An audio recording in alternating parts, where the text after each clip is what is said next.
Makeup আর্টিস্টের interview. এই আপনারা না বড্ড তাড়াতাড়ি চলে আসেন। ভাগ্যিস রাতে একটু মেকআপটা করে রেখেছিলাম। দাঁড়ান একটু লিপস্টিকটা লাগিয়ে নিই।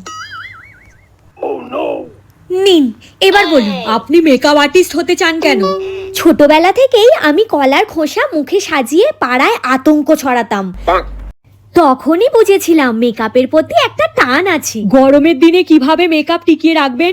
গরমে মেকআপ টিকিয়ে রাখতে হলে মেকআপের চেয়ে বরফের আস্তরণ বেশি দিতে হবে। সব থেকে ভালো হয় যদি তার ক্লায়েন্টকে ফ্রিজে ঢুকিয়ে রাখা যায়, ভালো ফল পাওয়া যাবে। ক্লায়েন্ট যদি ঘামতে ঘামতে মেকআপ গলিয়ে ফেলে? আমি তখন বলি এটা নতুন ট্রেন্ড, লিকুইড লুক মেকআপ। আপনি কতদিনের ট্রেনিং নিয়েছেন?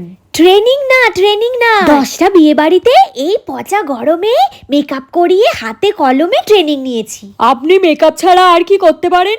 কি আর বলবো আপনাকে, এই গরমে মেকআপ করতে গিয়ে ক্লায়েন্টের ঘাম মুছতে মুছতে মেকআপ করাতে করাতে ঝাড়ুদারের ছোটখাটো ডিপ্লোমা হয়ে গেছে। আপনার ইন্টারভিউ নিয়ে খুব ভালো লাগলো। আমরা বুঝে গেছি আপনার মাথাটা টোটালি গোবরে ভরা।